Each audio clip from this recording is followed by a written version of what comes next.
30, and we're going to begin tonight with 2 public hearings. But before we do that, just a reminder to anyone listening in that a Zoom connection is available. Instructions for accessing that are on the district website, and as always, we're being recorded on, I was going to say CATV. Jam, thank you. Which will be available in a couple of days. Okay, so we'll begin with a public hearing, first public hearing on the proposed donation of $15,000 from the Byrne Foundation for Model UN dues and fees at Lebanon High School. The public hearing is now open. Are there any board members who wish to comment? Are there any members of the public who wish to comment? There are no virtual attendees. All right, the public hearing is closed. Okay. Second public hearing, proposed donation of $8,000 from the Byrne Foundation for the Lebanon High School Band and Chorus trip to Disney, dues and fees. That public hearing is now open. Are there any comments or questions from board members? MJ. So is that just to offset some of the fundraising that was going to happen? Because I thought it was up to each individual participant to do individual fundraising for that trip. Do you know that? So this is offset the total cost of the trip. Individual participants, they're participating in fundraising as a band, so like they're doing a citrus sale and stuff, and this is just part of that to add to it. So it reduces the cost for everybody who's going. Are there any other comments or questions? All right, the public hearing is now closed. The regular school board meeting is now called to order. Please join me in the Pledge of Allegiance. I pledge allegiance to the flag of the United States of America and to the republic for which it stands, one nation, under God, indivisible, with liberty and justice for all.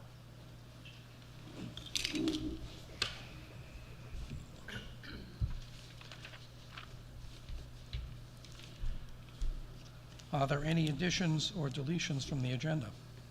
None? Meeting is now open to public comment. Is anyone in the room who wishes to address the board? Please do so now. There's one attendee, but hand is not, there's 2, their hands are not raised. Let's give them 10 seconds to raise their hand if they want to.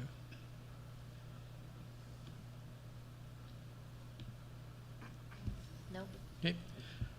Public hearing, public comment period is closed. Correspondence. Yes, we had one letter that was asking the board not to mandate COVID vaccines for kids in the schools. Thank you. And that's available on the website for anyone who wishes to inspect it. Moving on to the consent agenda, may I please have a motion to approve minutes from the public hearing on October 12th?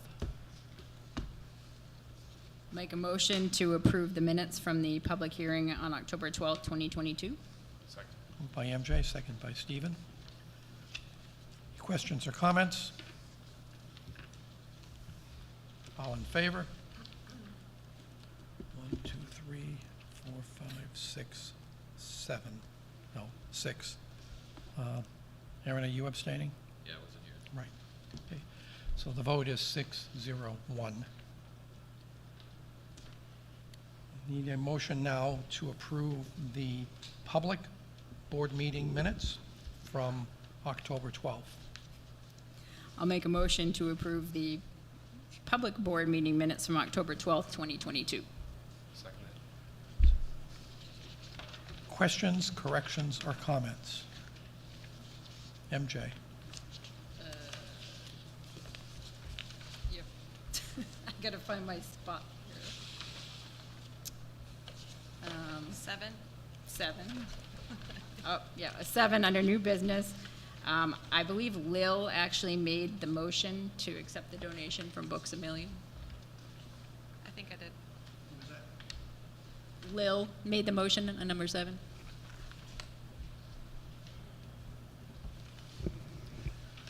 Anything else on the public minutes? All in favor? 1, 2, 3, 4, 5, 6. Opposed, abstain, 1, 6, 0, 1.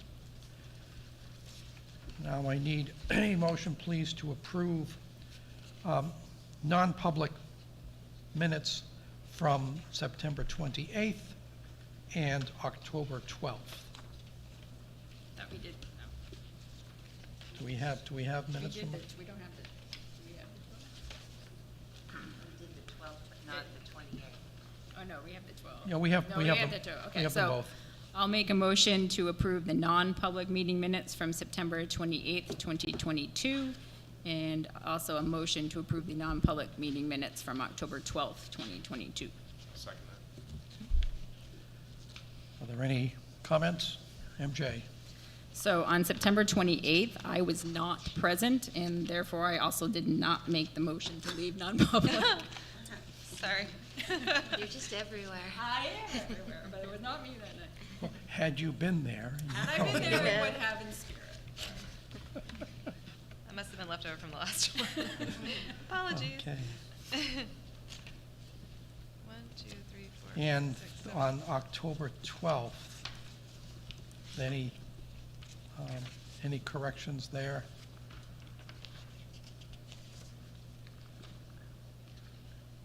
Okay.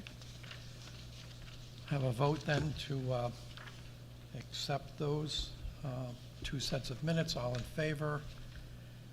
1, 2, 3, 4, 5. Yes. Abstain. 2. So the vote is 5-0-2. Thank you.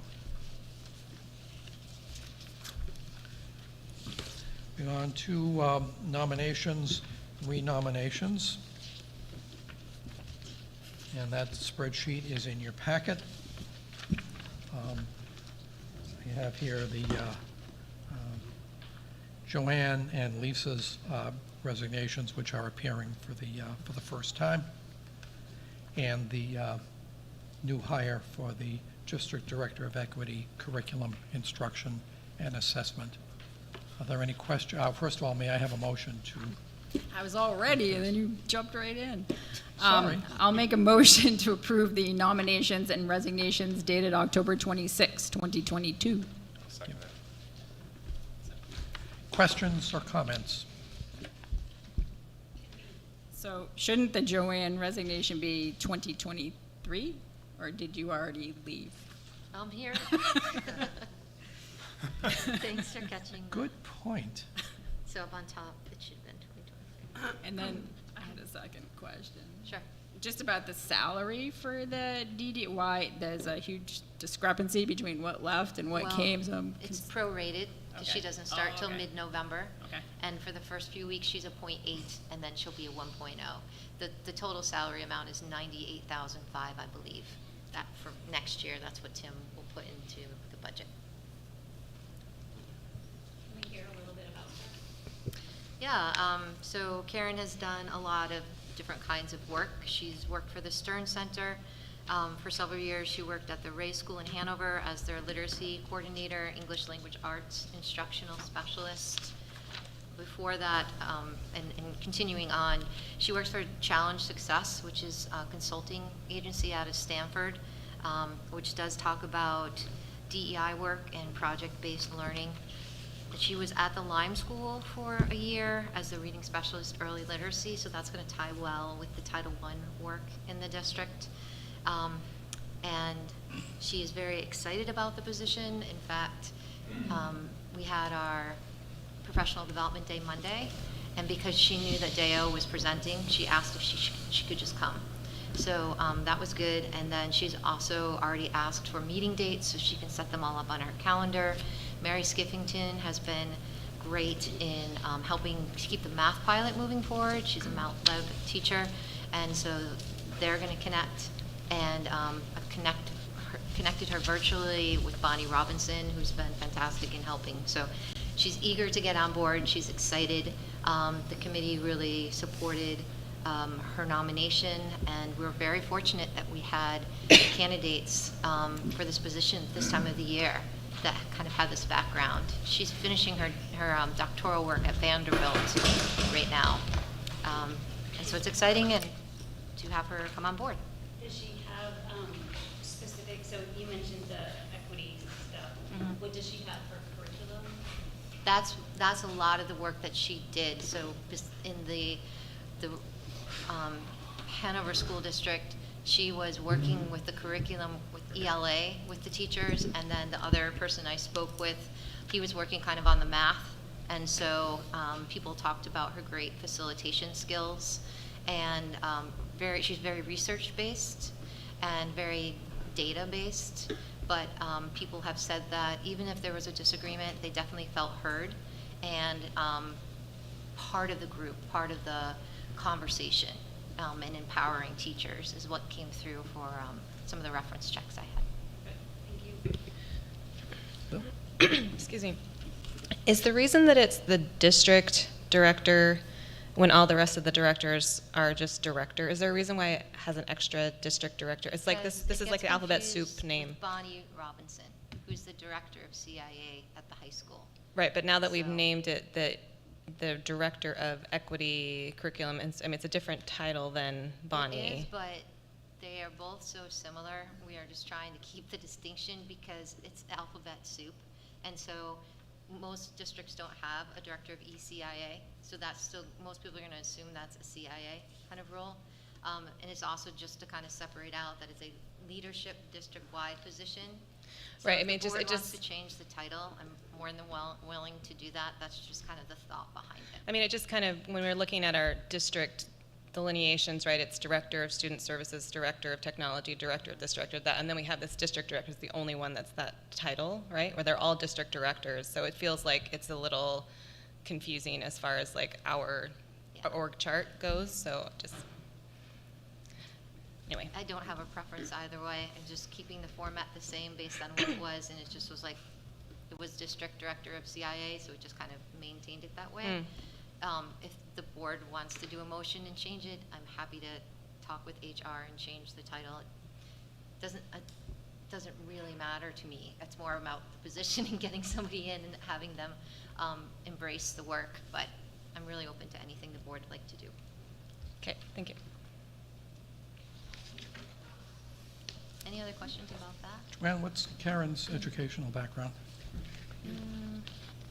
She went to Wesleyan, and then her master's is from Leslie.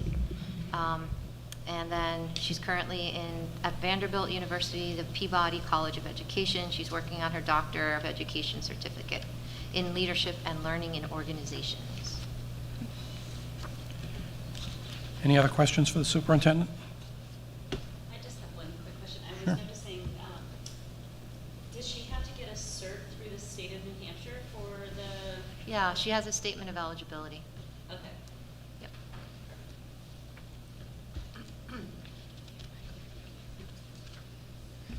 Okay. All in favor of the motion? Raise your hand. 1, 2, 3, 4, 5, 6, 7, 8. Unanimous. Time for the student report. June, you're on.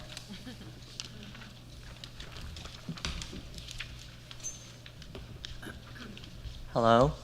Okay. So, as you guys know, this quarter of this year is ending for our students. Everyone's pretty generally happy about that. Everyone has pretty good grades to end on. The student council is working on revising the wording in the dress code to make it more modern and open and like more accepting of like expression of self. And we're also working on Winterfest, which is this school-wide like festival where all these kids can break off into groups and do these fun activities together. It's like to promote team building and like community. And our Halloween Spirit Week has had high participation rates because yesterday was today was Decades Day, which was like 1980s, 1970s, 1960s, 2000s, future, I guess. And then yesterday was Biker versus Surfer. We had a lot of kids participate in that, and it was fun to see everyone like in their like board shorts and floor t-shirts and hats and the leather jackets and like the silver chains and stuff like that. And then for athletics, our cross-country varsity teams are racing on Saturday. It's an away race. I think it's at Manchester. And then our boys varsity has a game at Leb High School, so it's a home game, on Sunday. And I think that's about it. Any questions? Questions? When is this Winterfest happening? Do you know? Christmas season, I mean, last year it was like one date and then they changed it. So it's like around Christmas season. We like to have it like with snow on the ground because last year we had like a snowball fight, so that was fun. But it's usually like the week before Christmas break. Thanks. Anything else planned besides the snowball fight? There was face painting, there was snowflake cutting, there was a Christmas movie, cookie making in multiple different classrooms. There was roller skating in the gym, I think. And then I think a couple kids went to go ice skating somewhere. Yeah. Any other questions? Thanks very much.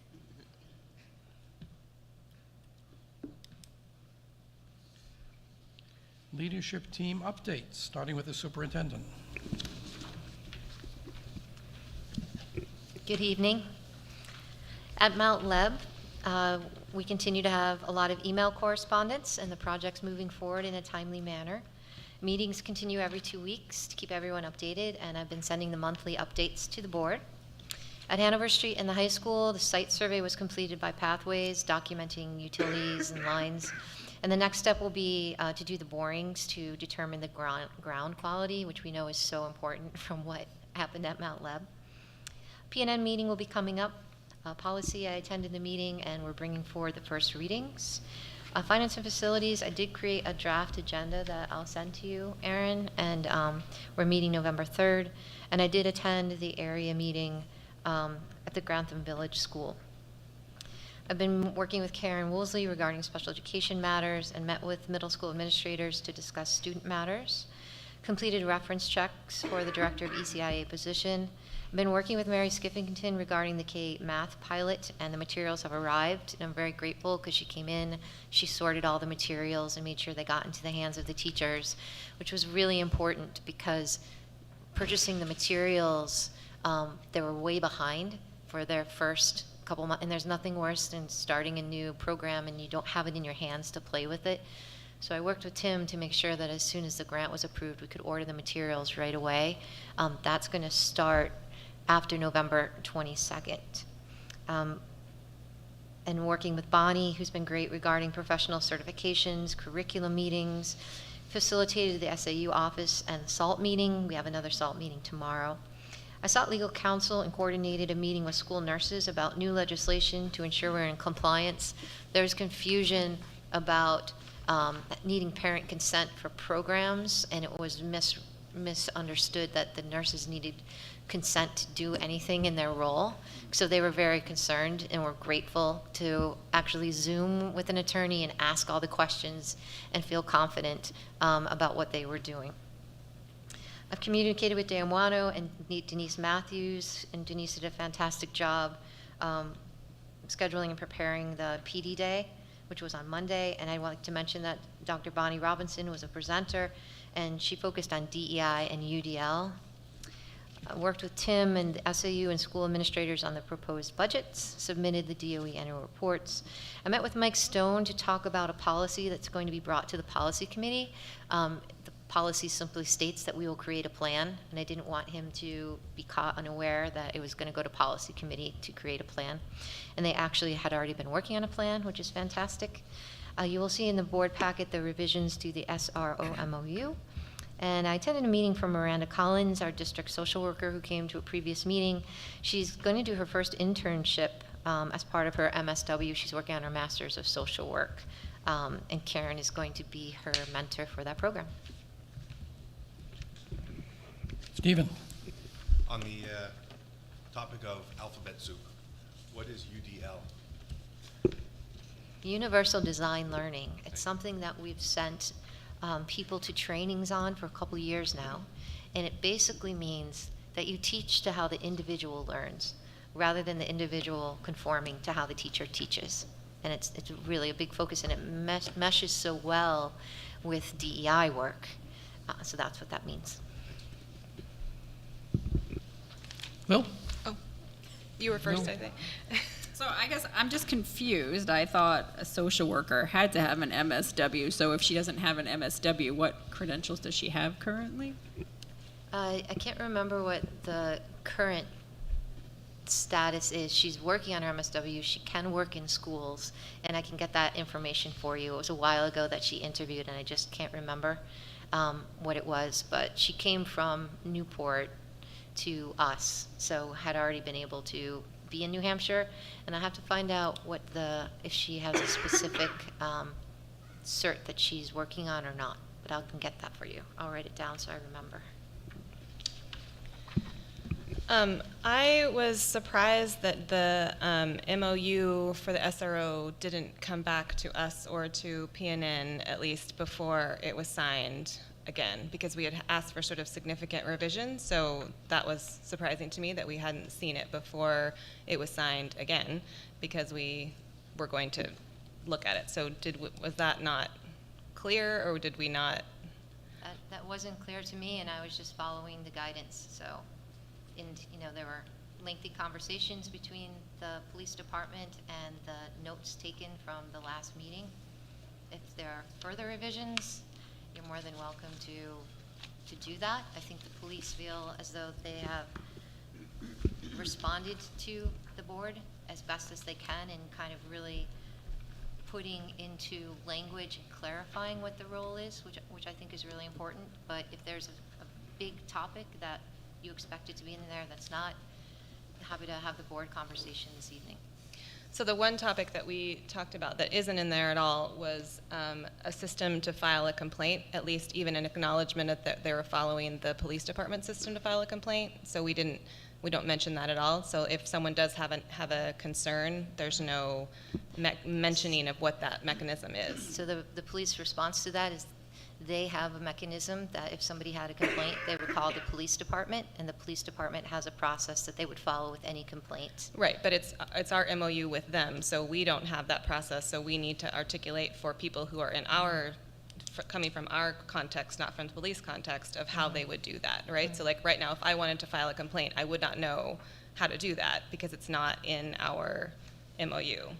So that's one of the things that we brought up. I mean, I do appreciate the inclusion of the FERPA information and the and the mention of coordinating the work with the social worker, which I think is good.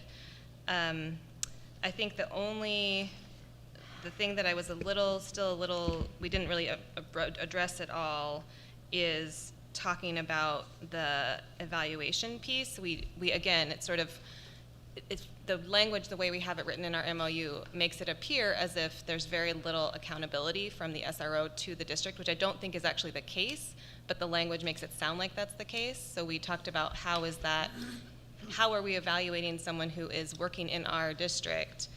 Yes, they are an employee of the police department, but we need to be able to have some sort of oversight over that. And how would we express that we have concerns? The police department was clear that they have a process to evaluate, and already the SRO has talked with other SROs and came up with a form.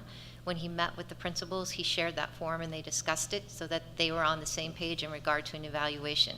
So there are certain things that the police in their organizational structure feel that if there's a complaint, there's follow-up because he is an officer with the police department and they would follow their complaint process.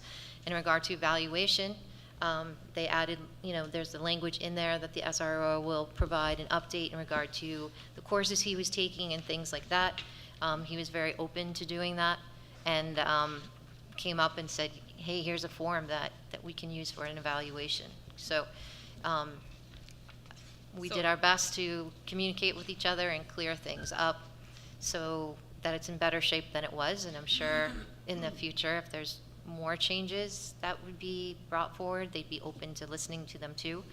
But we did have a lengthy discussion. They watched the school video, so they knew what the board discussed, and this is what came out of that conversation. Right, so I appreciate that, and I think it's good that there is a form, and again, under evaluation, I think because we're doing things, I want us to be really clear about what it is that we're doing. So if there is a form that he's already sharing with principals and principals are using, let's make sure that that's clear in the MOU, so that if anybody asks, we can say, well, this is how we're doing the evaluation process, this is how this proceeds, because it isn't mentioned here.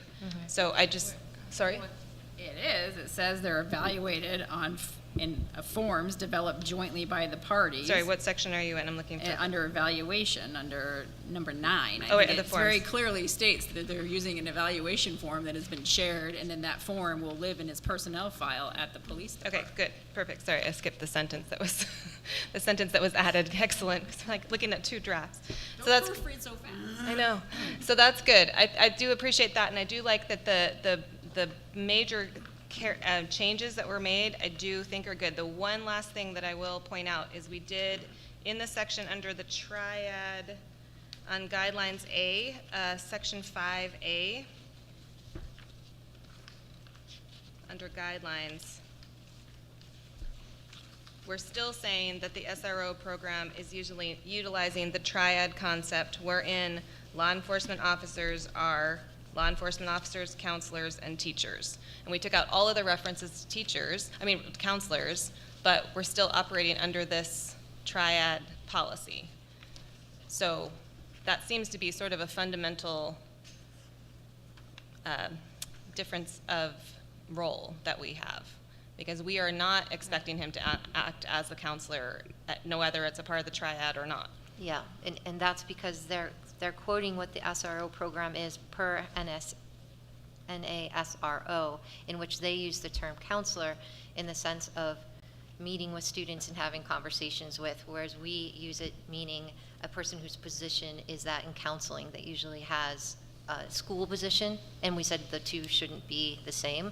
So my understanding from this section is it was kind of a copy-paste from that organization. I'm sure there wouldn't be any problem if we removed the word counselor from this section, because that's just language that's coming from the organization. Okay. Anything else for Superintendent? Well, I guess the other thing is how we read this. The SRO program shall utilize the triad concept. It's page 3 of 9. Thank you. It's under, if I'm in the right Got it. section, I got it. I might not be, okay. Yep. Under 5A. Yep. Yep. So the triad concept generally means that the officers assigned to the program are law enforcement officers, counselors, and teachers.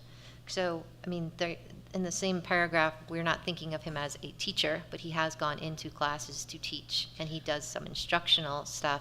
So that language, once again, is coming from their paragraph about how they describe it. So if you take out counselors, my question is, am I also taking out teachers? See, I don't think so, because we have allowed the under his duties, we say he can go into classrooms and teach lessons specifically on law enforcement topics or law-related topics or legal topics or whatever it is that he is teaching lessons on, which I don't actually know if we're still doing that. We have done that in the past, but I don't think we did it since before COVID. Yeah. So in that sense, he is a teacher. Like, I would be fine calling him a teacher I would- because we've outlined what he's teaching. I would also note on the bottom where it's underlined, it says SROs are not formal counselors and will not act as such. However, they're used as a resource to assist faculty, staff, and persons involved in the school district. So that's the additional language that the police department put in to try to clarify what their role is. So we can simply take it out. Or can we change counselors to a resource, like use it in the same way that they use it? Yeah. So, I mean, that language, that underlying language was there in the last draft. That's not a new addition. So I think that we're kind of splitting hairs here, because it said, I mean, this is, like Joanne said, this is the definition from the NASRO, and it says the concept generally means. It doesn't say it absolutely means, and then we go further on to explain exactly what we expect of the SRO in our district, and we also explicitly say that he's not formal counselor. So personally, I think we've covered all our bases, and we're kind of splitting hairs here. So I disagree, because I think that one of the major points of contention, sort of pinch points on this, has been the not defined, clearly defined role of the SRO. And so what we're trying to do here is to make the role be as clearly defined as we can, because we can say it's generally, we can say it could be, but I think since we have an MOU where we've outlined a lot of very specific things, let's make it as clear as possible so that it isn't easy to question and say, why is this person counseling under whatever definition of counseling we have. So I agree that this is the definition from the NASRO, but my point is I don't necessarily know that the structure that we're looking at is the same as the definition from the NASRO. Like, what we're trying to create is something unique to what works in our district, what is working in our district, as opposed to adopting a national definition. That's.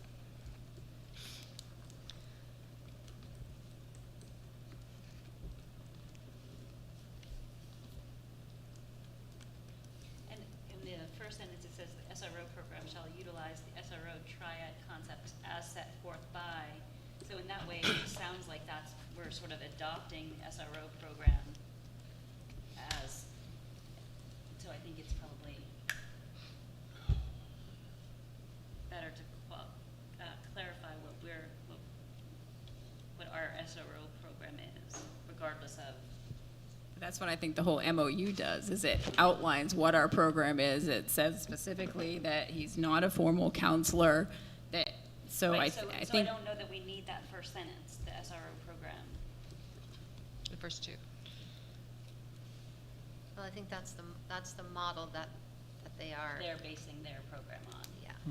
And how they perceive and describe counselor is different than us. Right. So they're willing to revise this already to say, this is what a counselor is under this heading. It's Yeah. not this, it is that. Right, so then I think so- that goes back to what Wendy was saying before. I think if we just keep the language, so instead of saying that, I mean, we can say that they are, we could just add the word informal counselors or something like this, so that we're not, so we're keeping our distinction correct, because I understand that it's their distinction is different from ours, but it's our document, so making our distinction a little more clear. What if we just started the whole sentence, get rid of the first two full sentences and just start SROs are first and foremost law enforcement officers for the city, like from Because there? that is their concept. They, in the police officers' minds, how they're defining counselor is different than how we're defining it. So that's a model that they're using. And so I don't think we should change language of the model that they're using, because if somebody asks, they can reference the model and say, this is the trainings that we go to and this is how it fits together. It's the word counselor, of which I'm just emailing the chief and say, would you mind removing that word, or define, or we're going to offer another word to define it, because once we take counselor out, they no longer have a triad, right? Right. What if we say something like the Lebanon Police Department utilizes the SRO triad concept as set forth by? So we're clarifying that it's their concept, not our concept. But he's in our schools and he's using that concept, because in his mind, there's a way to be a counselor that isn't defined by our school counselor. So it is part of their training. And I'm going to communicate and listen to you. I'm going to give you guidance. That's counseling. We just have a different term for it. And I think if we start taking away their model, that doesn't make sense. I'm not saying take it to, but just define it as their model. But it's our model too, because he's working with our children using that model. Okay. Oh, in our district with curriculum, we usually add a glossary, so maybe we need a glossary with some of the terms. That would clarify what they do. If the reality is that they're counselors and teachers, then Yeah. that's the reality, right? I mean, You can't change the reality by changing the MOU. No. I don't think, and I don't actually want to change the reality. I want to just define the reality. I want to make sure that that it represents what we're actually doing, right? So, And I think they heard that because they watched the video, and that's why they did add SROs are not formal counselors and will not act as such, because that had come up previously. However, they are to be used as a resource. So they themselves are defining what the counselor is and saying, we're not the counselor paid position in the district. When we use counseling, we are not formal counselors, but this is what it means to counsel students. So they did try to define it. They underlined it because they knew that it was a question that came up at the board meeting. You know, I think if we take counselors out, we're changing their model that they're basing things on. okay.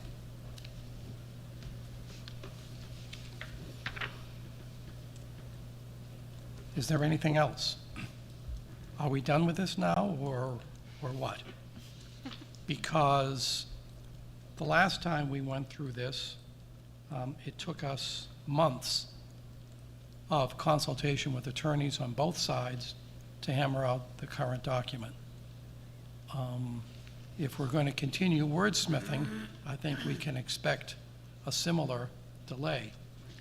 No, I think I am okay with that, like with this explanation and with that. I think I'm all right with that idea of leaving it. I think I'm okay with it.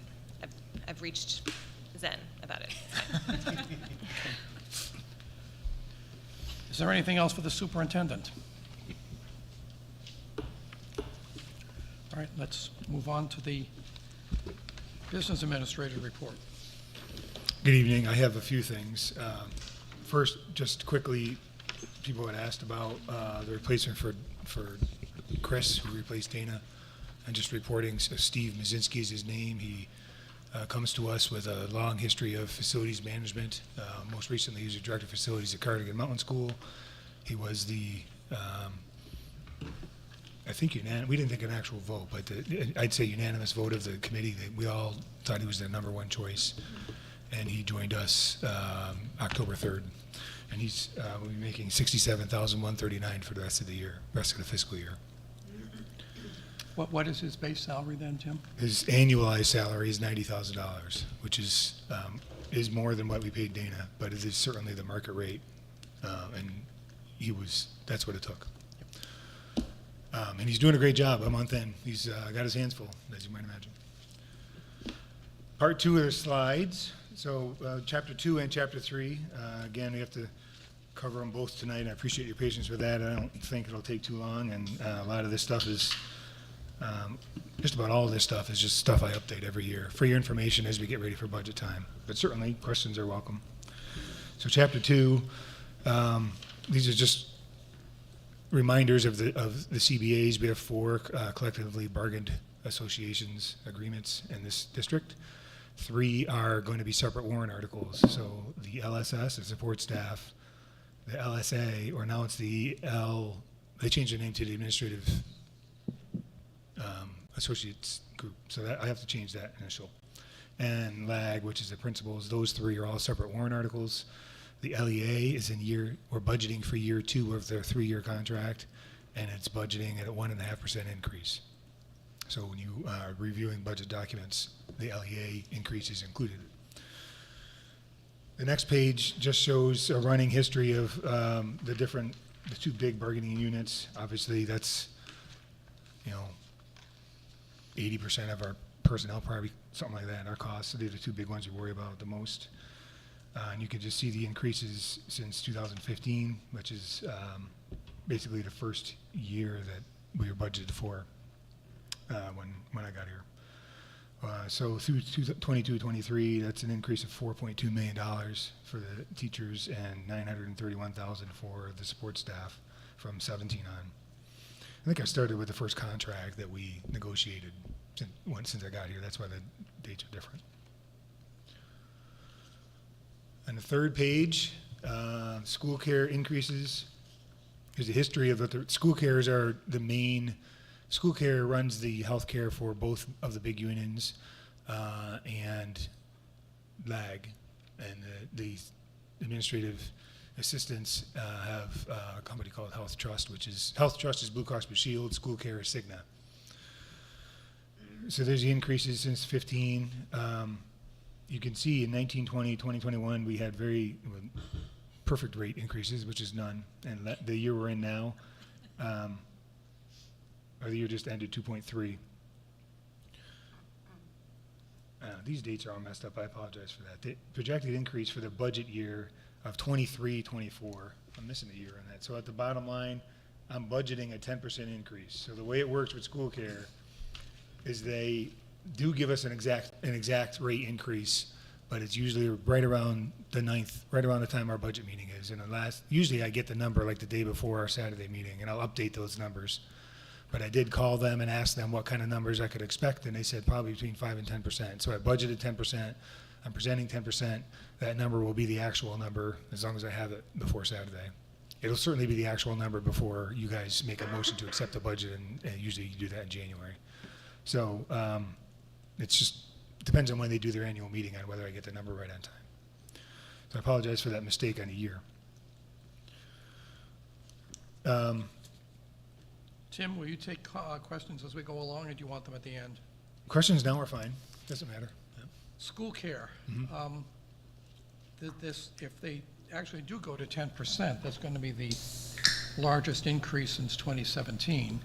Yep. Of course, we did have 2 years of zero. Do the rates, are the rates tied to our use of the benefits? Yes. So, and I've been, as you know, I've been to some business administrator type meetings over yesterday and today, and also last week. And the increases, we're all seeing increases, but each district is its own group for rate setting purposes. So it is based on utilization, and as a whole, I'd have to get some information from Cigna, but there's obviously it's regulated by law and how the whole formula works and stuff, but it is based on our utilization along with anyone in our group. So retired teachers by state law are still in our group. They pay their own premiums, but they're for rate setting, they're in our group, for example. But it's not based on any other district, it's based on us. And utilization is going up everywhere. You might imagine we're coming out of a pandemic and a lockdown. So I thought I had on here, not on my game, I guess, but the health trust is the other piece. We don't have that many people on health trust, about under 30, I think, but that increase is 17.9%. And that's a guaranteed maximum rate. So they give you a guaranteed maximum rate in the fall, and that's it. They give you the actual rate in like April, so that's great, except I can't adjust the budget. So the number in the budget for health trust, that's the number. The increases gets budgeted. Well, it'll actually get spent is what the actual increase is. So I think I'm thankful that we don't have that's a small number, because some schools have that as their main thing, and then that's a big way to have a huge number left at the end of the year if we had 350 people on that plan. It's a good plan, but I think the GMR is kind of an outdated way to do things.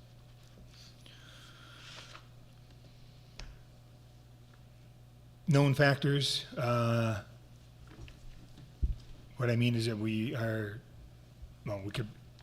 know all the CBA numbers, but we will before budget time. So when we're doing the budget putting together, we should have, the board should know the agreements that are already agreed to and going to be on the warrant separately.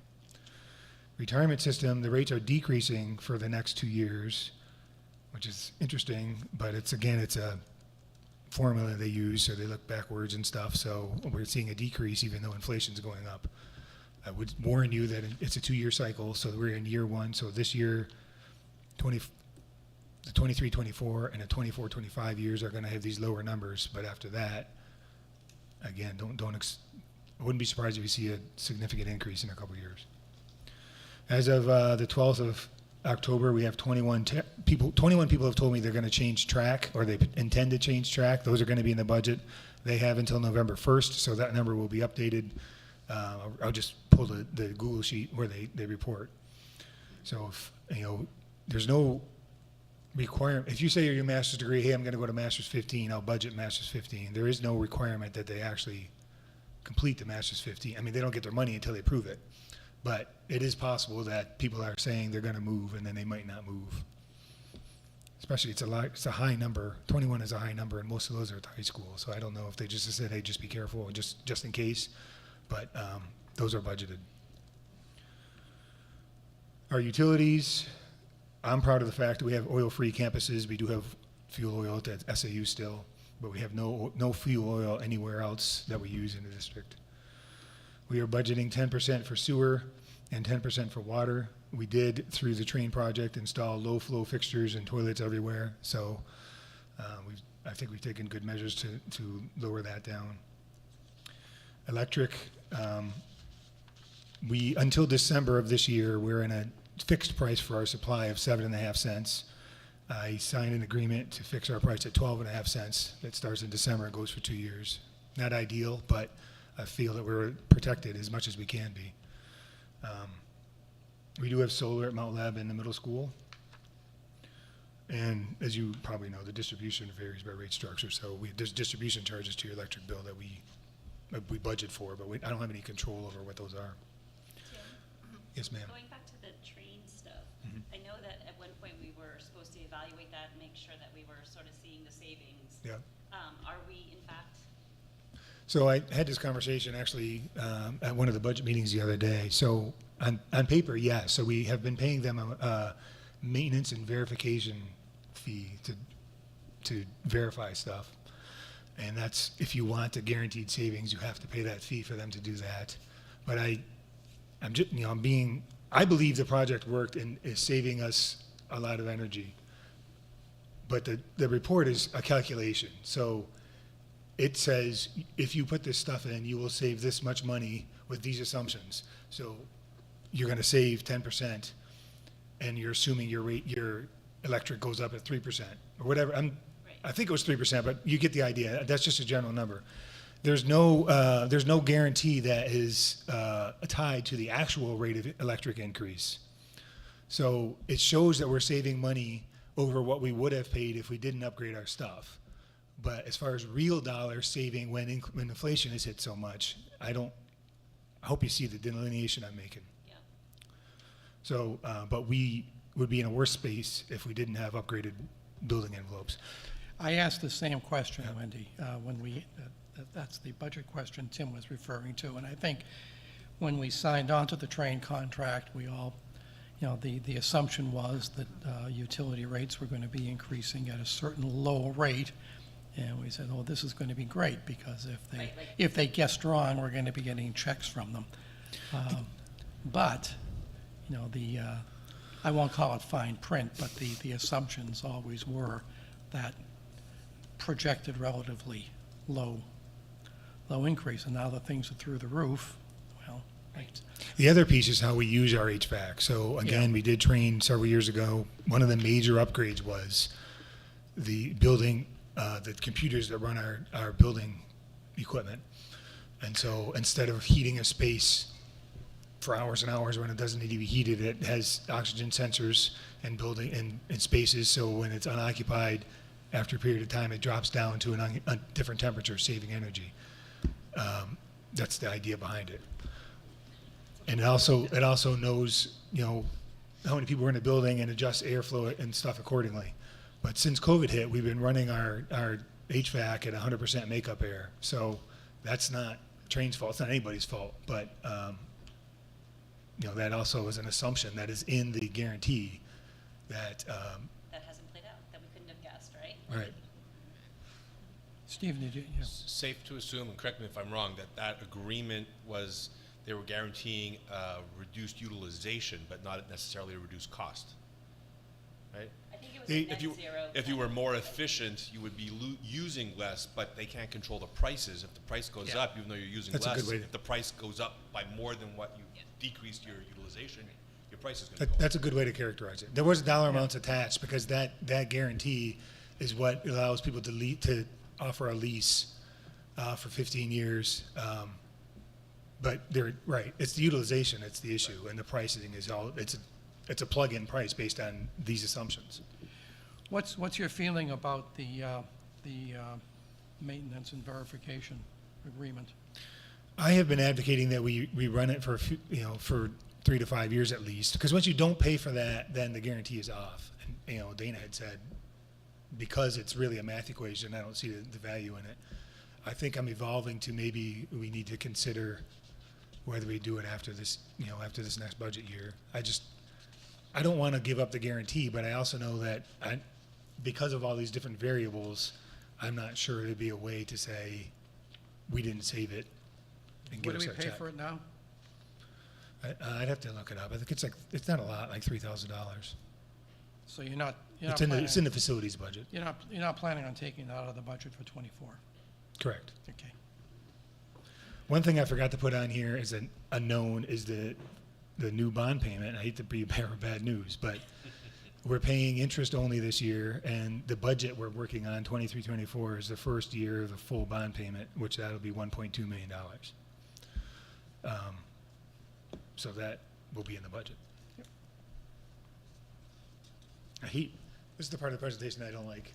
Everybody's like, oh, groan. We don't blame you, we don't blame you personally, Tim. Oh, there's my healthcare increases. This is kind of redundant, I guess. 10% healthcare and 18%.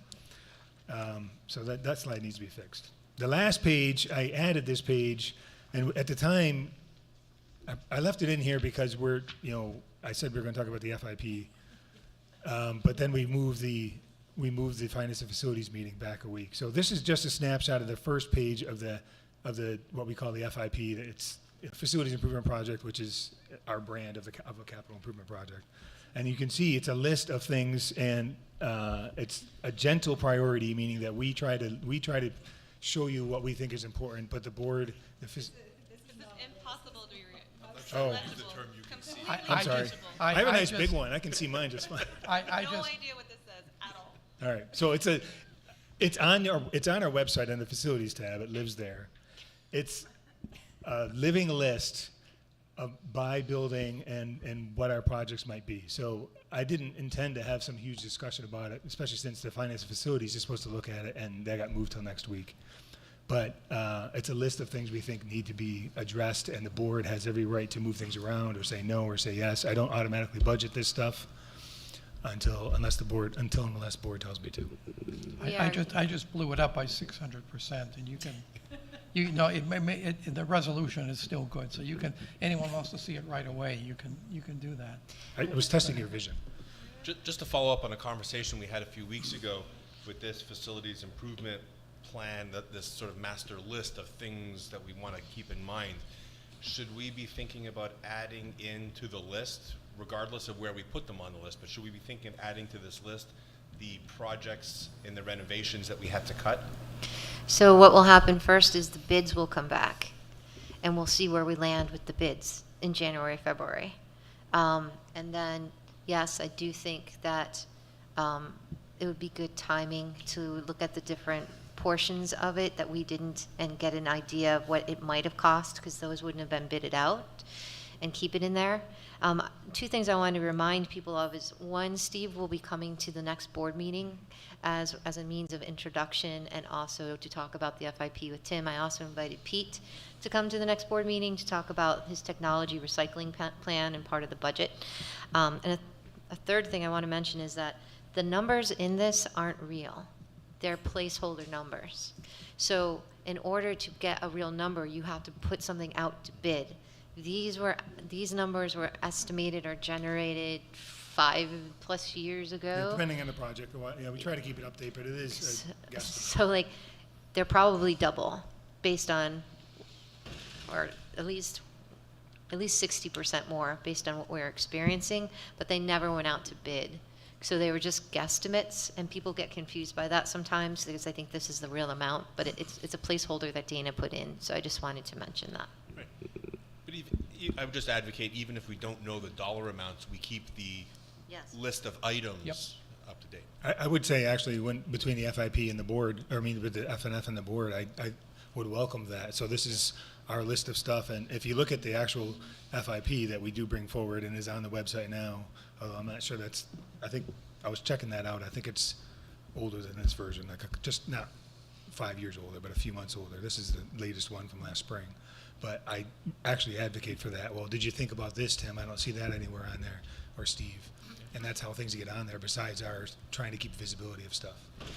And we do have, based on the Preston and the engineering, Ekman's estimates, we do have Ekman's estimates for all these things, which we were basing our new renovation budget on, right? So we do have more stable guesstimates for some of those than we would for more recent and more accurate guesstimates than we've had for other things. Yeah, I would say so, that they didn't really go out to bid, but what you could do is say, wow, this is what we thought the bids were going to be, and they were 10% less or 10% more, and just put that in here. That would make sense to do. While it's fresh in people's minds, I also think that's really important, because there's so many moving things. I will remind you that projects at Mount Leb changed as well. There's no front entrance that was supposed to happen at Mount Leb. There's no new conference space. There's no new administrative offices. That all got cut from the Mount Leb project. So it's not only the Hanover Street High School renovation that changed, it's also Mount Leb when you're thinking about the FIP.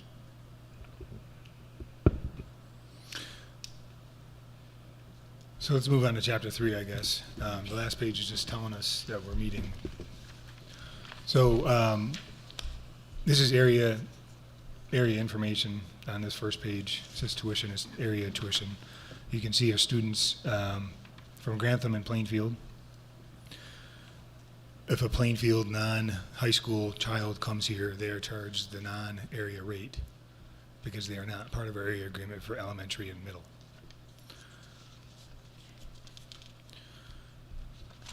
There's the rates through this year. And the dollar amounts, you can see that Grantham pays $3.3 million, or the year just ended, they paid $3.3 million, and Plainfield paid $1.2 million in revenue. So in the revenue lines on your budget, you'll see a number of around $4 million for tuition. We have some other schools that go to our school that are mostly our high school, I guess all of our high school. That's on the next page. Oh, yeah, I already mentioned there's 2 from Plainfield at the middle school. But you'll see Croydon, Heartland, Cornish, Piermont, Enfield, South Stratford. A lot of those are seniors, I think, next year in the 23-24 year. So we need to recruit more because we want more coming in the other side. They all pay non-area rate, which is it's only like $1,000 more, but they do pay more. Do we normally have that many from Cornish? Generally, yes. So I was the BA in Cornish, and at the time, it was kind of split between Lebanon and Windsor where they go. They have school choice. Right. But in recent years, I'd say since I've been here, 90% of their kids come here. But, we're talking about 8 kids a year. So that 19's over 4 grades. Yeah. Obviously, it makes sense. This is where most people work, up on this area. Capital reserve funds, these are the building fund amounts. So Tim, Yes. the building fund, how much are we taking out of that for the track? About $1 million. So the building fund right now on paper, which shows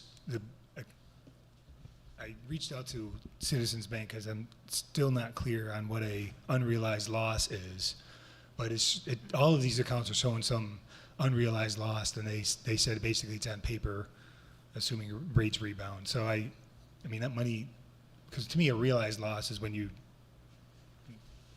actually see a loss. So these numbers, the $2.7 million, I'll be honest with you, we had enough money in our cap reserve fund last October. Now it's going to be close. So we have a year before we have to withdraw on it, and I'm not trying to scare you. I'm trying not to be too nervous about it, but I can't help what the funds are doing, So we need like just about $3 million.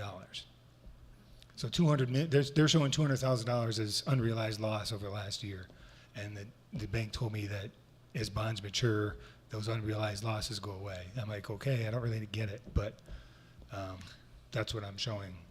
These are set with the trustee of the trust funds by law. They're at Citizens Bank investments in bonds and other stable securities according to our investment policy. But when we talked about this last October, we were going to spend every penny of our cap reserve fund. And now with a loss, we're below our every penny. So because what you're saying, there's money also coming out from Mount Lab. right. Mount Lab, between Mount Lab and the track, as of now with the $600,000, we're done. It goes to zero, basically. Right now, I need those funds to recover, or we can't take the full $600,000 out. Again, this is a year in the future. Well, hopefully we'll have a fund balance at the end of this year. We're going to put in. There's no money in here for any other projects at the moment. There's barely enough for Mount Lab, if I'm optimistic. That's what I'm trying to say. And the unrealized loss, which I think you're wise to ask for some more information about that. Yeah, I mean, as long as it's unrealized, it's not lost. that's what I'm saying. And she said, I have an email. Maybe I'll bring it in and show it to you. She said as much, but it's also, that's what I have to report. Well, on the other hand, if you're drawing the account down to zero, then, Yeah. you know, that might involve, It might become a realized. yeah. We're about to realize. So the cap reserve fund will be hit for the track before the end of the fiscal year. We pay for the bills out of our operating fund, and unless there's a cash flow problem, I don't have to transfer money, and we don't have a cash flow issue. So once we know what the final fundraising number is from the fundraising campaign, and they write us a check, we'll take the rest out of this fund to pay for the track. And that'll be by June next year, June. And then Mount Lab, right now we're paying for Mount Lab out of our ESSER funds. We haven't even touched ESSER 3 yet, so the realization, hopefully, with bond prices raising, it might be a moot point. But I'm not trying to scare you, but it's I got the statement for the end of the year. I'm like, what the heck? So that's when I started asking about this unrealized loss thing. Tim, this is not something that we would do tonight, but I think it is the board's responsibility to at least be aware of the investments policy that the bank is using. And I understand that it's a tightly regulated trust, but at some point it would be good, I think, for us to see exactly what how our money is invested. I get monthly statements sent to me from the town, from the trustee trust fund. I'd be glad to share them with the board. Yeah, Maybe not every month, whatever you want, but it might be a lot. well, if you get that, can we do it for the next meeting? Yeah, Just I can bring the latest one in. Yeah. Yeah. Is that it for you? One more thing I wanted to talk about. This is actually good news. I just want to, this is really informational, but again, this is all about budget stuff, and I want to get your mind thinking about stuff and have you ask questions if you have any. So the budget we passed last year, based on the assumptions we had last year, and based on the property value we had last year, and you're getting all your properties are getting reassessed. The budget plus all the warrant articles came out to $1.12 increase. That assumed $1 million contribution from end of year. The DOE 25 was 1.267, so a little bit more, $267,000 more. That's like 10 cents. So that's 10 cents less than $1.12. That's good.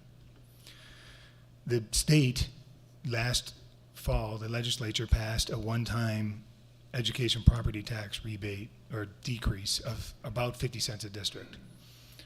So that's not your local taxes. That's the part of your tax bill that is collected by the state, mandated by the state, but the money never goes to the state, so the town collects it.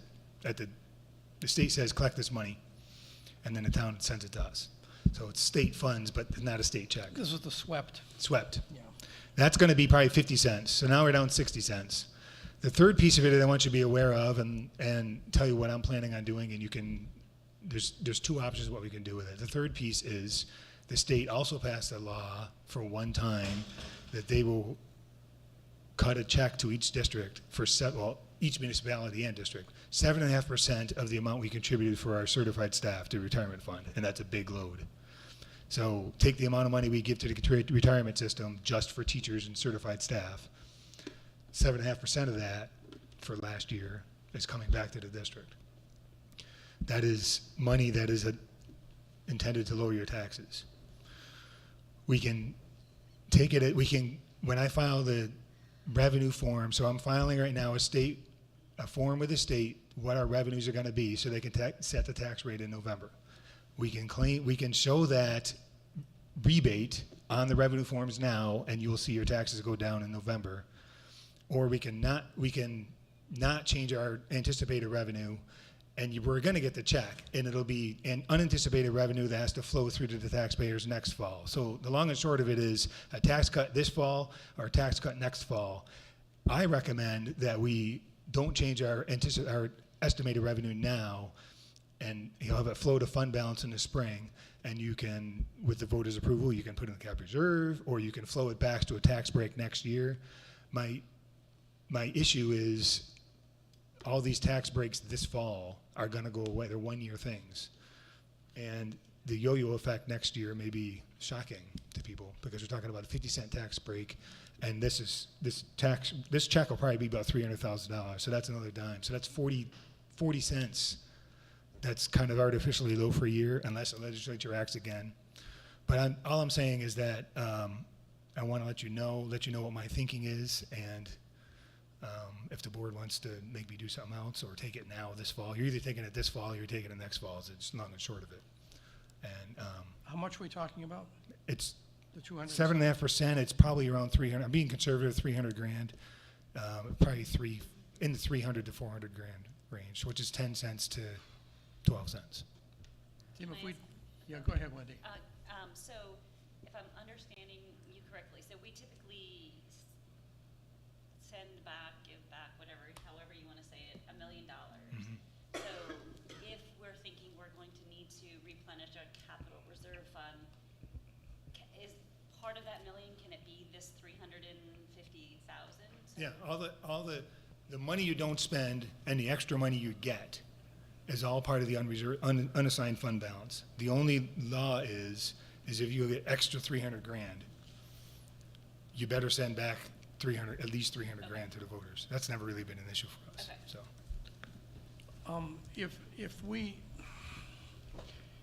If we decide to carry it over,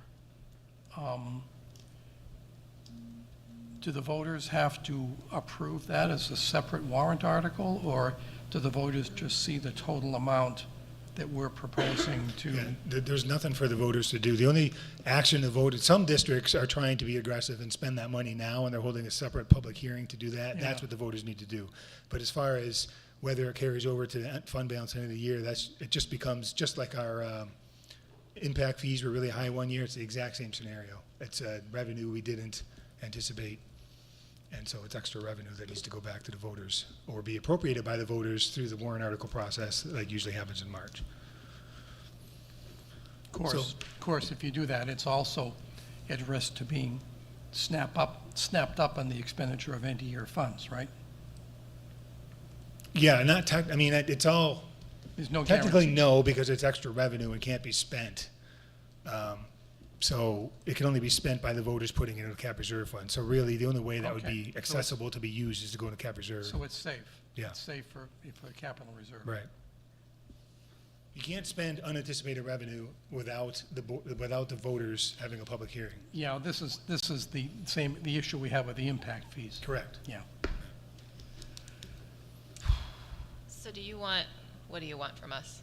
Um, Do you, If you're, right. Yay for you, good job. May I suggest, Tim has indicated what his plan of action is, right? right. If there is no objection from the board, I don't think any action is required. Then he can just proceed with I his plan. really Yeah. wanted to tell you, so it's in the minutes, and I would agree that if, unless you disagree, I think we're good. Right, hearing no objection, I think you're free to proceed. A good problem to have, I suppose. Anything else for Tim?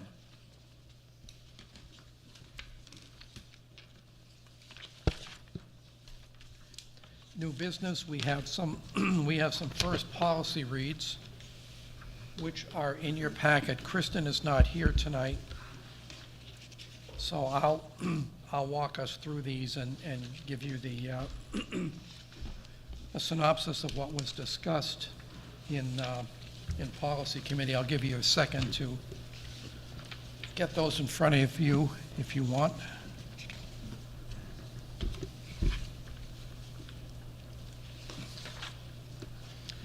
Okay, the first is first read on policy EBCA, Crisis Prevention and Emergency Response Plans.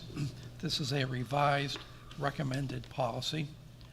And the background on this, excuse me, the background on this is that this has been fairly extensively revised by the School Board Association.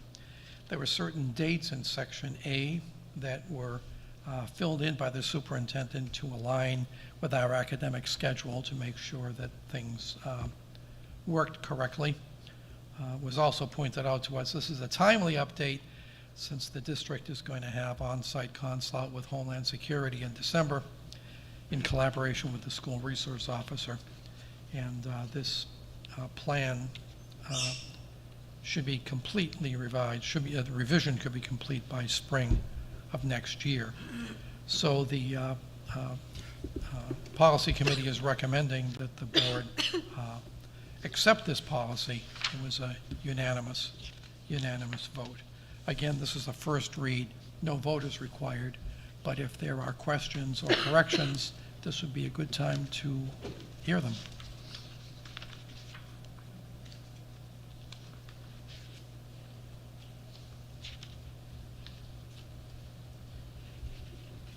Okay. Moving on, policy EBCA-R, emergency plans, checklist for developing a school emergency plan. This is a policy that was withdrawn by the School Board Association since it's no longer relevant. Details have been subsumed into EBCA. And so the School Board Association is recommending that we no longer need this checklist. And the committee voted to accept that. So I guess this is not technically a first read, but you're hearing it just in case there is anyone who wants to voice any concerns about our dropping a policy that the School Board Association is dropping. And then we'll formally vote to withdraw it next meeting? Yes. Policy EG and EG-R. This is district communication plan and an outline of a district communication plan. These are new recommended policies, which the policy committee is recommending that the board accept. These are rather timely since it's supporting the board's goal relating to district communications.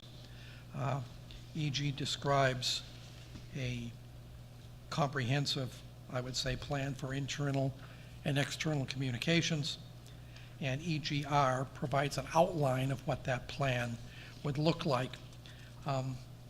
Frankly, both of these needed to be cleaned up quite a bit, and I see that those. Some of it's not done. So, Some of it's not. yeah, and some of it still remains to be done because the two policies are not always consistent one with the other. I tried to clarify that with Lori. If someone wants to have her send the Word document to clean it up, she was doing the best that she could, but now, and I gave her parts of our conversation, so there's somebody who would like to take that on. Is it both that need correction still, or EG-R? I think it's mostly EG-R. Okay. But Yeah. it's like the capital letter, it's not, like, there's not consistent. Yeah, it's all over the place.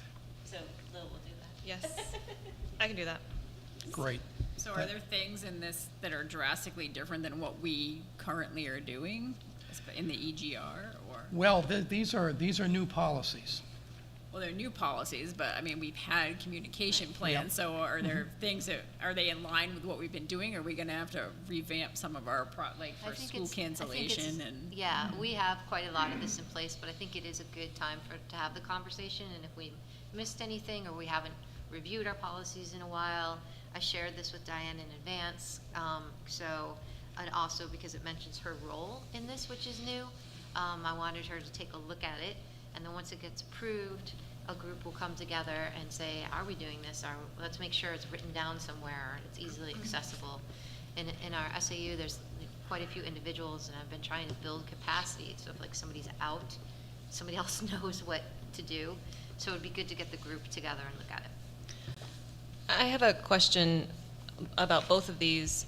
So neither one of these policies really mentions board communication specifically. I mean, they're district communication policies. Is there a policy with NHSBA specifically about board communication? Yeah, they're under the Bs. I don't know off the top of my head, but we used to have the chain of communication laminated and sitting in front of every board member's chair because there were issues with board members not following that chain of communication. But under the letter B, it talks about, I don't think it's called the chain of communication, it's called line of communication. Right, But it could be referenced in here. But that's not what I'm talking about. I'm talking about, like, we've talked, as part of our board goal, we've talked about a district communication plan, but we've also talked about board public communication, like to the stakeholders. see. That's what I'm saying. So this doesn't talk about that at all. So I'm asking, is there a policy, because we don't have one, is there a policy with NHSBA about board communication as a whole I with can public find communication? out. Thanks for clarifying that. I can find out. Yeah, because I think that is part of that goal, Dick, that you were mentioning that Yep. we've had Yep. for, so it would be good if there's a separate policy, it'd be good to adopt it. If there's not, it might behoove us to add it to this. I mean, I don't know how you want to approach that, but I think it would be good to mention it explicitly because we have talked about that. Will you catch up on that? and Sure. let me know? Of course. Then I have a question, sorry, about, did I interrupt somebody? No? No? Okay. I have a question about, on EGR D, letter D, C, D1. Sorry. EGR D1. EGR D1. Yes. Communication for external stakeholders. So identify protocols for contacting parents or guardians when their child is struggling in class or classes, facing disciplinary action, or being awarded, what? Being awarded I think that must be like, an award? yeah. But I mean, so you're letting, because I think, I mean, I could say for sure that the last, like, 8th grade awards that just happened, no one was told in advance that their kids were getting any awards. So, I mean, except for the ones who are specifically invited their parents. So is that universal? Like, do we want to do that? I wonder, it doesn't feel like that's, going back to MJ's question, doesn't feel like that's current practice. So are we adopting something that we are wanting to be responsible to, or are we not? I don't know.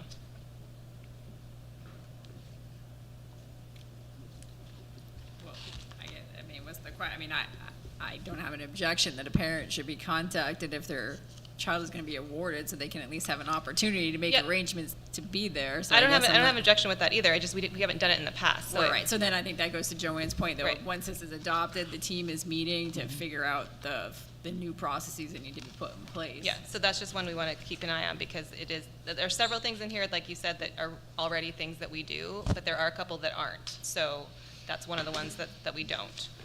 So once we identify it, I just want to make sure we're all agreeing, yes, we want to do that from now on because the policy says it, or no, we don't. We like our current policy and we're just going to take that line out. Okay. Anything else on excuse me, on EG or EGR? Okay, those were first reads. While we have our policy hat on, I'm going to move item 10A up right now if there's no objection. And let's do the second read on policy KCD. We made I believe, a minor change last week with regard to, We added that last paragraph. Yeah. we added that last paragraph from the defunct crowdfunding policy.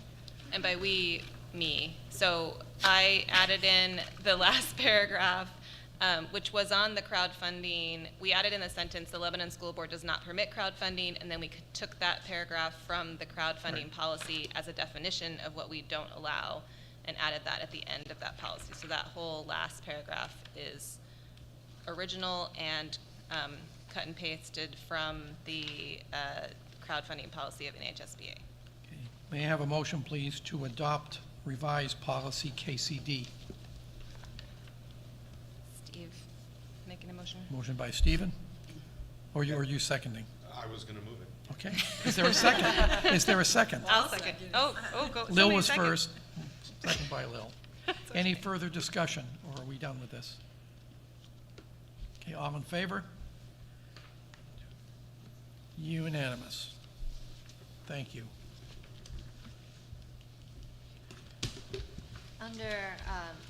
Under new business, I did email Miranda about her social work, how it works in New Hampshire. She wrote back and said that I just clicked on the wrong one, sorry. I was trying to get answers to you as quickly as I could. For a school social worker, you have two ways to receive licensing in New Hampshire. You can have an MSW and apply for licensure through the DOE, or obtain an alternative certification through the DOE. She has her BS in psychology and her DOE site-based licensing plan. Thank you.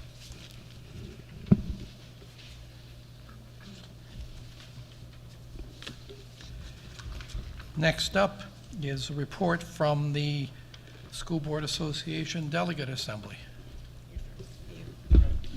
So this is an update of the experience Lil and I had attending the New Hampshire School Board Association Delegates meeting on October 1st. As you remember, we reviewed two sets of policies that were sort of instructions to that board on lobbying efforts that we wanted them to pursue. There was a set of continuing resolutions and then a set of new proposals.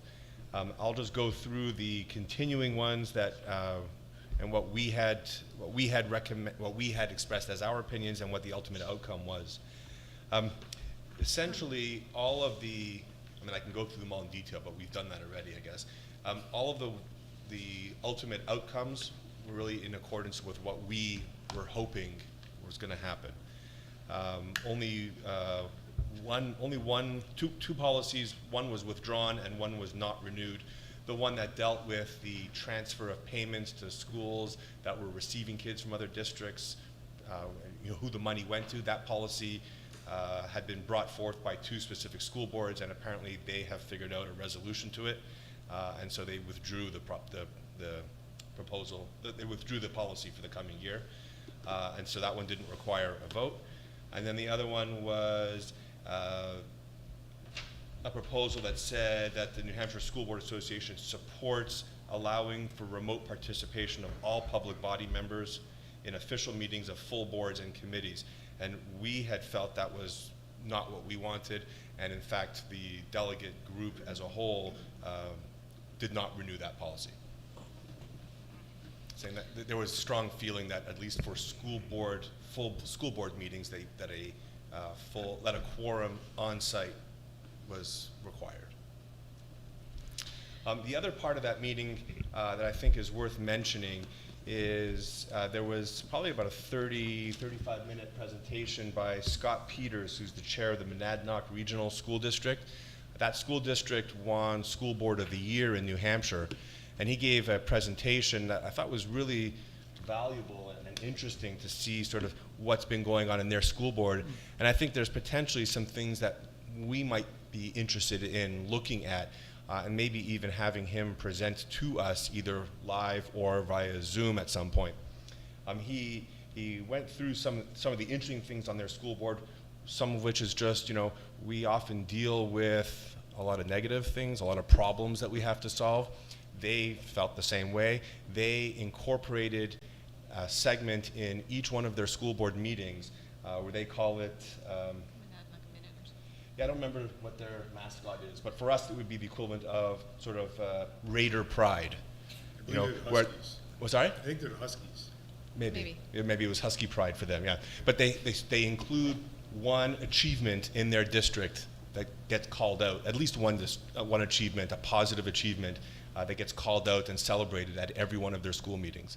And it's a little bit of a feel-good thing, but it also serves to communicate and make everyone aware of what's going on in their district. And I thought that was an easy thing to do, and really it was nice to see. And then they went on to some nuts and bolts about how they've revamped some key functions of their school board. And one was a really detailed review of the process on how they developed school board self-assessment procedures. And I think it's really an interesting process that they've adopted, and I think it would be worthwhile listening to that. And we may take that as a whole, we may take just bits and pieces of it, but I think it can add to what we do. And then the last was a really interesting look at how they automated their policy library and how they automatically review each and every school board policy on an automatic basis. And it comes up, it's through a digital library that's indexed. It's easy to search. Anybody can access it to look up policies. You know, we have a bank of our policies, but they're kind of hard to say, well, which policy deals with whatever topic you want, and it's hard to know where to look. They've got a really detailed, searchable index that's valuable. And it interfaces with the School Board Association bank of policies. They're all cross-referenced.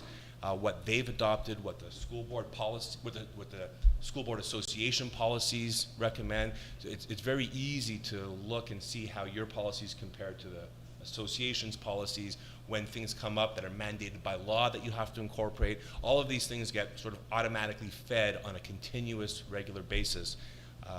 It seemed really nice to see and probably very useful organization-wise. And So- sorry, don't want to interrupt. They also talked about that they do spend quite a bit of time as policy members and then as a full board, policy committee members, and then as a full board, determining themselves which of the recommended, which of the required, which of the revised policies they want to include, and which of those they want to edit. And it was interesting because we always talk about that we're kind of staying away from Lebanizing policies, and they and New Hampshire School Board Association both sort of unanimously said that they in fact encourage boards to make their policies unique to their schools because it makes them more useful for the schools themselves as opposed to just adopting the language from NHSBA. So they spend a lot of time making sure that those policies reflect A, what they're actually doing, but B, are specific to their district, which was an interesting perspective. I can speak a bit about the Lebanizing and why legal counsel advised us not to, and it was because of politics. So board members would be frustrated about something and they would change a policy, and it wasn't like saying, oh, we don't have a director of ECIA, so we're just going to change that title. And so what would happen is the next board round would come through and they'd read it and go, what does this mean? And the board members who've been here a while would be like, I know, that was the year of 2016 and we were all frustrated by X, Y, and Z. So for board members who weren't here, I just want to explain where that term came from. And we have been, as a policy group, trying to have it reflect as best as we can whenever we have options. Like if they say you put the title in or you put the date in. I do have Monadoc's school board, it was Monadoc, right? Mm-hmm. Page open, and I can just share it with the board if the board wants to take a look at their policy index page that you just referenced. You can send it. I think it would be really interesting. I mean, I think we both really enjoyed the presentation, and it was only about 30 minutes. And like I said, whether we do it live, we do it on Zoom or whatnot, but I'm pretty sure, because I caught their chair in the hallway afterwards, and I said, hey, would you conceivably be interested, hypothetically? And he said, absolutely. If we think it would be of benefit, then he's happy to participate with us. So if that people are interested, I'm happy to reach back out to him. While you're thinking about that, I'll just go to the proposed resolutions. So again, we had 8 proposed resolutions, and we all took a stance on all of those. The first one was about amending NHRSA 91A2-3 to exclude subcommittees and advisory committees from the requirement for a quorum to be physically present. And we said that we would support that with modifications to say that remote participation could be allowed to satisfy the quorum requirements. In the end, this passed without modification because everyone there, the majority of people there, felt like that it implied that it only applied to subcommittees, so that subcommittees can fulfill the requirement without physical presence. They can have a remote participant, but it only subcommittees, not full board, not any of that. So that's just how that one passed.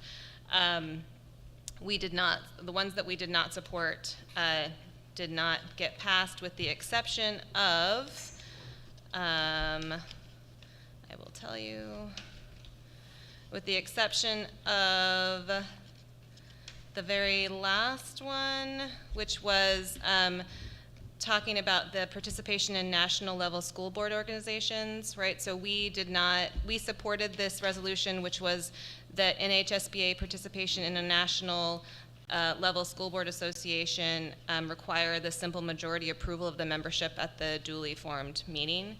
And we said that we supported that. A slim majority of the participants there said that they thought NHSBA could make their own decisions as far as what organization they wanted to join or not join, and they were fine with them having joined the alternative organization after they left NHSBA, and the reasons they gave for leaving NHSBA. So that did not pass in the end, which we had supported, but it did not pass. But the rest of them did. Questions? Thank you so much. And if we're interested in getting the guy from Monadnock here, we should take a look at the calendar, probably in the spring after we get done with our budget. I think he would also appreciate the spring as well. Yeah, I mean, everybody's doing budgets now, Right. too. Good.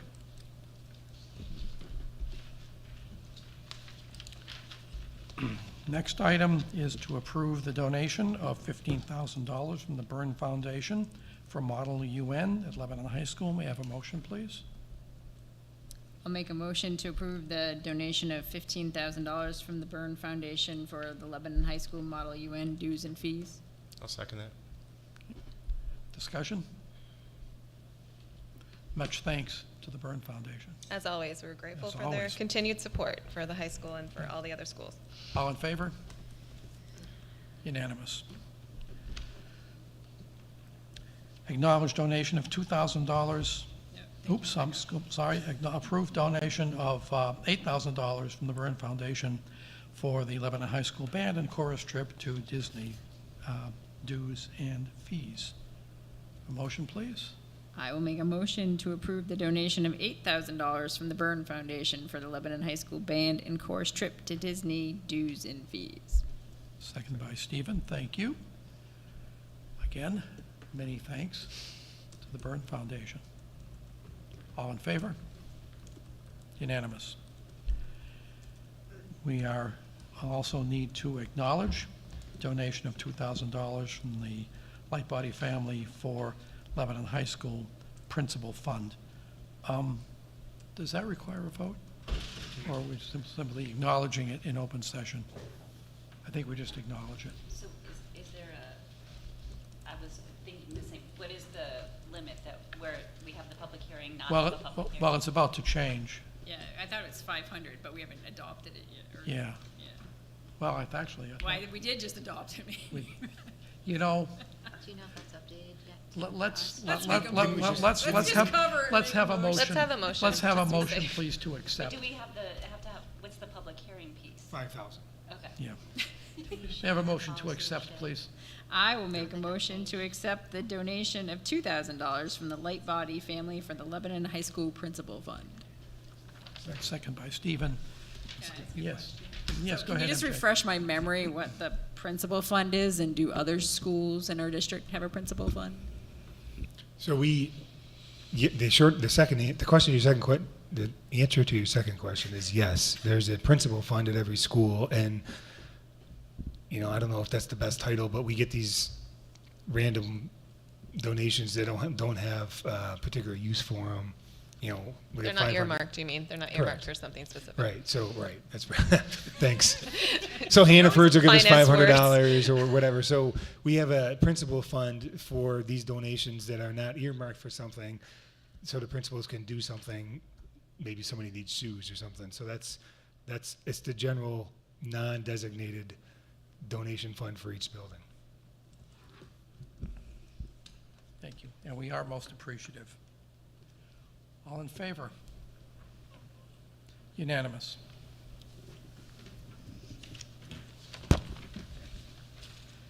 Okay, we've already done the second reading of KCD. Committee updates. Next Finance and Facilities meeting is Thursday, November the 3rd, 4 p.m., the SAU office. Is there anything else from Finance and Facilities that needs to be reported out to the board right now? Policy Committee met October the 17th. As you know, we just did the first and second reads. Next meeting is Monday, November the 28th at 8:30 in the SAU office. I just mentioned a couple other things that the committee talked about, just for your general information. I think, as Joanne mentioned, we'll be looking at policy JLCJA, emergency plans for sports-related injuries and additional protocols for athletics participation at our next meeting. Also, at our next meeting, will be a discussion on policy JBAB. Policy JBAB is a policy entitled Transgender and Gender Nonconforming Students. This is a policy that was recently withdrawn by the New Hampshire School Board Association. It was in the optional category, and for a variety of reasons, the New Hampshire School Board Association has decided that they don't want to have this out there, and we thought, Lebanon currently does not have JBAB, but Policy Committee is going to review JBAB at its next meeting and report back to the board whether it is a policy that in its recommended form or perhaps some other form this board may want to adopt. So you'll be getting more information about that after Policy Committee looks at the actual text of JBAB. Also, Superintendent and Board Evaluation Policy will be discussed in January. EC, Education Committee, met on the 17th. Yes, we met with the administrative team from the high school. We discussed a homework and honor roll survey that they had done in the spring, and we talked about the correlation between SATs and GPAs and graduation rates, and a lot of discussion. It was actually a really good discussion.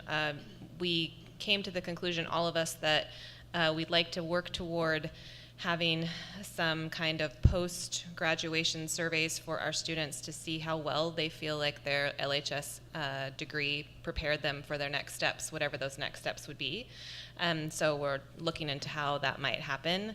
And we talked about the possibility of extending the students' access to their Gmail accounts, their school Gmail accounts, for longer than the October of the year after they graduate, for the purposes of keeping track of all of those things that they have connections with schools through, and also connections with their friends, and also to account for the fact that many people are now taking gap years, and so therefore they still need access to all of that material, but perhaps not just when they graduate, but the next year after that. So they're going to look into pursuing that with the possibility of doing that with Pete, and we in the committee supported that because we feel like that's a useful use of electronic space.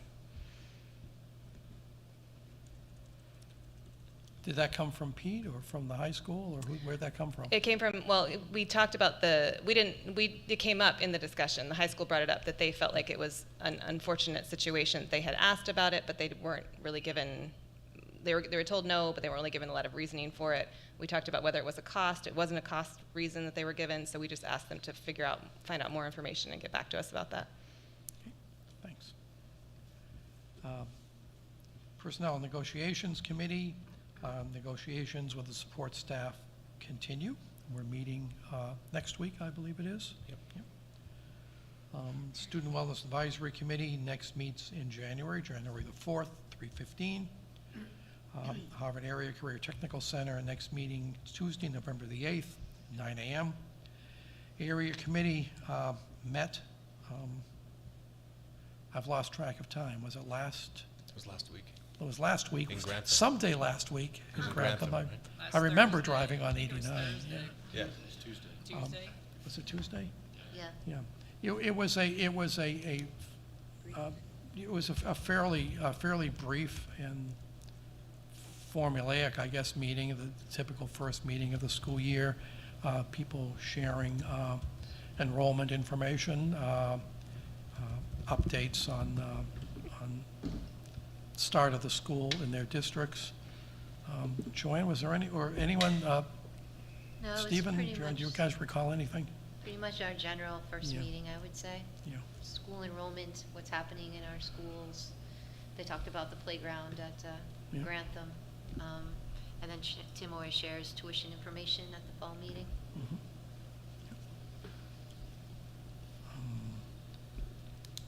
So next meeting of the area group is Tuesday, February the 28th, here. The school district city task force was scheduled to meet last week and could not, and so that meeting was simply canceled, and it will meet on January the 27th at 6 p.m. at City Hall.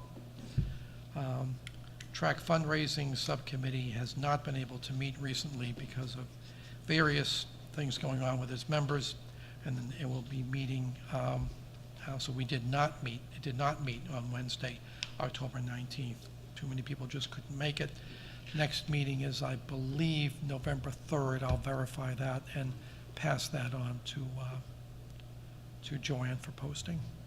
And it'll probably be the sunset meeting for that committee. There will still be a number of grant applications outstanding that'll obviously be followed up on, but I'll report more on that after that meeting happens. Future agenda items, board member recommendations or questions? Actually, is the track done now? Just about? It's It is red. completely surfaced and it's supposed to get painted Friday. I mean, But- painted meaning the lines go on it. Is Friday the day of the Hanover Street School Parade? Or is it on Monday? I don't know. We think should, it's Friday. I think it's Friday. So we should talk to them about that because they've already advertised that multiple times and that was the thing they asked I'm for. glad you- So if it's just painting, maybe we can do it on Monday or vice versa, depending on. Do you know what time that happens? It's in the afternoon, like at 2 or something, the end of the day. And they use the track? Mm-hmm. Yeah, I think they do laps around. They track laps Yeah, around. that's, I'm glad you brought that up. It's a huge issue. One of those two things can't happen then, because it's gonna be That's why I'm off bringing- limits till 3 p.m. That's Because why I I'm was worried bringing about the it. football game at night. Yeah, so I would reach out to Jack and see. I'll get on that first thing. But they probably could do a little lap around the practice field too. Yeah, they may have to. Just talk it out. Okay. Anything else from the board? Nope. Important dates. Important dates, district announcements.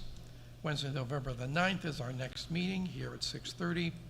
Annual budget meeting will be Saturday, November the 19th, starting at 8 o'clock here. Other business, we've already talked about the revised MOU with Lebanon Police Department. You have a copy of that.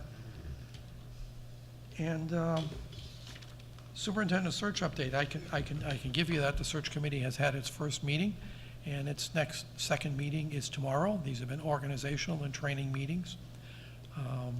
The search committee is not complete. We're still trying to obtain an additional representative from the Lebanon support staff. You might want to ask at PNN, since that's the group that we're negotiating with, if someone in that group Oh, would like to. I did that last time. So, Yep, just a thought. yep, no, I did indeed. Motion to adjourn? All in favor? All right. Unanimous. Thanks, everyone. Thank you. Good night. Recording